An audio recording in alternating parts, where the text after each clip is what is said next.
এর নির্মাণকাল আনুমানিক 1740 থেকে 1743 খ্রিস্টাব্দের মধ্যে। এখানে রামায়ণ মহাভারতেরই না বিভিন্ন কাহিনী রয়েছে। পশ্চিমবঙ্গের 3টে বৃহৎ রথের মধ্যে গুপ্তিপাড়ার রথ। প্রত্যেকটা মন্দিরের বৈশিষ্ট্য হচ্ছে 2 সাইডে দিয়ে ভেতরে ঢোকার জায়গা, যাতে বাজ পড়ে ক্র্যাক না হয় তার একটা ব্যবস্থা। এই বাংলায় যে প্রাচীন কাল থেকে রামের পুজো হচ্ছে তার প্রকৃষ্ট প্রমাণ গুপ্তিপাড়ায় না এলে বোঝা যায় না। আমরা এসে গেছি গুপ্তিপাড়ায়। এই গুপ্তিপাড়া থেকে আপনাদের অনেকগুলো মন্দিরের স্টোরি দেখাবো, কিন্তু প্রথম আজকে রামনবমী উপলক্ষে আপনাদের দেখাবো। এখন আমরা বৃন্দাবনচন্দ্র এস্টেটের একেবারে ভিতরের মন্দিরে রয়েছি। এটা রামচন্দ্রের মন্দির, এবং এই বাংলায় যে প্রাচীন কাল থেকে রামের পুজো হচ্ছে তার প্রকৃষ্ট প্রমাণ গুপ্তিপাড়ায় না এলে বোঝা যায় না। এটা রামচন্দ্রজির মন্দির। এখানে মাতা সীতাও রয়েছেন, তার ভাই লক্ষণ এবং সঙ্গে হনুমানজি। তারা প্রত্যেকেই এই মন্দিরে তাদের বিগ্রহ রয়েছে এবং এখানে নিত্য পুজোও হয়। সুতরাং রামনবমীতে এখানে আরও বিশাল করে পুজো হয়, সেটা বলাই বাহুল্য। গুপ্তিপাড়ায় একটু বিশেষভাবে দেখানোর জন্য আজ রামনবমী উপলক্ষে আমাদের যে স্পেশাল অনুষ্ঠান মাইথোলজি বাই রেনেসার তরফ থেকে আমি এখানে এসেছি। এখানে টেরাকোটার কাজ। এই এস্টেটের অন্য মন্দিরগুলোতে একটু অন্য রকমের কাজ দেখা গেলেও এটা একেবারে টেরাকোটা। এবং আমি আমার সঙ্গে আমার টিমের সদস্যদের বলবো একটু জুম করে দেখাতে, যে এখানে রামায়ণ মহাভারতেরই না এই যে দেখুন বিভিন্ন কাহিনী রয়েছে। বিভিন্ন কাহিনীগুলোকে একদম ছোট ছোট আকারে টেরাকোটার যে বিশেষ কাজ, বাংলার বিখ্যাত টেরাকোটার কাজের আকারে এগুলোকে তুলে ধরা হয়েছে। আমি এই বিষয়ে আরও একটু বিস্তারিতভাবে জেনে নেব। আমার সঙ্গে নিহারদা রয়েছেন। নিহারদা এখানকার ইতিহাস নিয়ে গবেষণা করেন, এই বিষয়ে বহু পাণ্ডিত্য তার রয়েছে। নিহারদা, এই যে এটাই আমরা পড়েছিলাম, আজকে সচক্ষে দেখছি এবং আমার দর্শকরাও দেখছে। বিভিন্ন কাহিনীকে এখানে তুলে ধরা হয়েছে। আর এই মন্দিরটা আমাদের এই মন্দির চতুষ্টয়ের মধ্যে দ্বিতীয় মন্দির। মানে প্রথম জোড় বাংলা মন্দির নির্মিত হয়, তারপরেই রামচন্দ্রের মন্দির নির্মিত হয়, এবং এর নির্মাণকাল আনুমানিক 1740 থেকে 1743 খ্রিস্টাব্দের মধ্যে। এবং শেওড়াফুলির রাজা মনোহর রায় এর অর্থ প্রদান করেন। নবম দণ্ডিস্বামী পীতাম্বরানন্দ আশ্রমের সময়তে এই মন্দির নির্মিত হয়েছিল। প্রত্যেকটা মন্দিরের বৈশিষ্ট্য হচ্ছে 2 সাইডে দিয়ে ভেতরে ঢোকার জায়গা, এই ধার দিয়েও যাওয়া যাবে, ওধার দিয়েও যাওয়া যাবে। এই মন্দিরেও কি নিত্য পুজো হয়? এটা হচ্ছে এক শিখর মন্দির। এক শিখর মন্দির। এবং বাঁশবেড়িয়া অনন্ত বাসুদেবের যে মন্দির আছে তার সঙ্গে এর সাদৃশ্য আছে। আনুমানিক ধরা হয় 1740 থেকে 43-এর মধ্যে এটা নির্মিত হয়েছিল। এই রামনবমীর দিন এখানে বড় অনুষ্ঠান হয়? হ্যাঁ, বড় এখানে রামনবমীর দিনে পুজো অনুষ্ঠান হয় এবং ভক্তরা আসে। বাঙালি? হ্যাঁ, বাঙালি। গুপ্তিপাড়া তো বাঙালি বর্ধিষ্ণু এলাকা, বাঙালি এরিয়া, বহু পুরনো এলাকা। এবং রাম তো আমাদের ঘরেরই পূজিত দেবতা।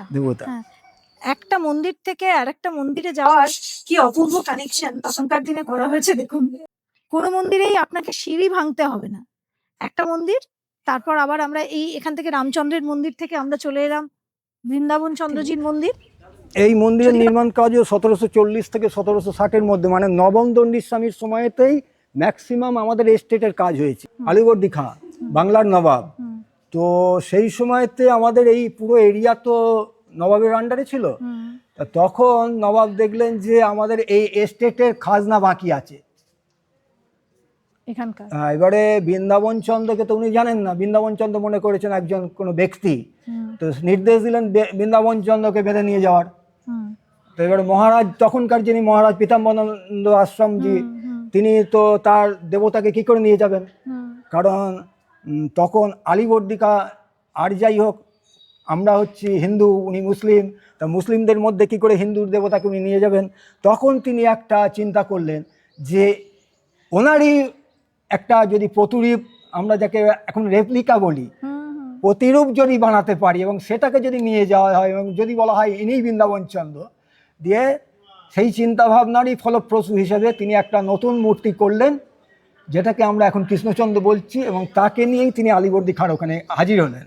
মানে এই যে বৃন্দাবন চন্দ্র আর এই কৃষ্ণচন্দ্র, কৃষ্ণচন্দ্রকে নিয়েই তিনি আলিবর্দি খাঁ মুর্শিদাবাদে গেলেন।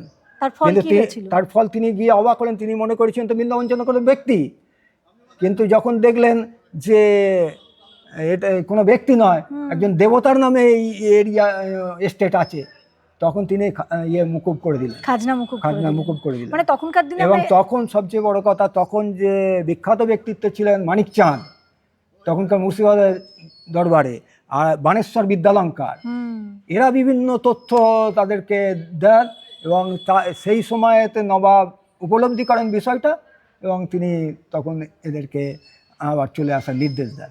এবং সেই থেকেই ওনাকে নিয়ে এসে নতুনভাবে আবার ভজন পূজনের ব্যবস্থা করা হয় এবং তার জন্য এই ঘটনা তার সময় ঘটেছে। এবং আমাদের এই এস্টেটের আজকে 30তম দণ্ডী মহারাজ এসছেন, এই এস্টেটের সবচেয়ে বলা যেতে পারে কর্মবীর, মানে এফিসিয়েন্ট মহারাজ হচ্ছে নবম দণ্ডীস্বামী। তার আমলেই রামচন্দ্র মন্দির হয়েছে, এটা হয়েছে, নহবতখানা হয়েছে, চারদিকের উঁচু পাঁচিল হয়েছে, তারপরে রথ হয়েছে, যত কাজ। আচ্ছা, এই যে ওপরে আমরা দেখছি বেশ হাওয়া চলাচল করার জন্য পাখা রাখা হয়েছে, হাওয়া বা আলো, এই যে বৈজ্ঞানিক দৃষ্টিভঙ্গি, আজকে এই যে শিখরগুলো তড়া হয়েছে, শিখর পেছনে চেন, যাতে বাজ পড়ে ক্র্যাক না হয় তার একটা ব্যবস্থা।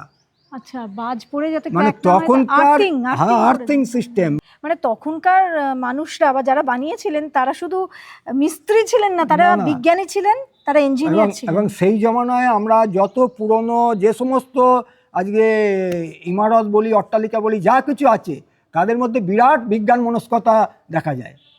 এই মন্দির চত্বরের এমন একটা জায়গায় আমরা এসেছি, এই জায়গাটা এন্ট্রান্স মানে ঢোকার জায়গা, এটাকে নহবতখানা বলা হচ্ছে। এক সময় এটা নহবতখানা ছিল, এখন সেটাকে প্রবেশদ্বার হিসাবে ব্যবহার করা হচ্ছে।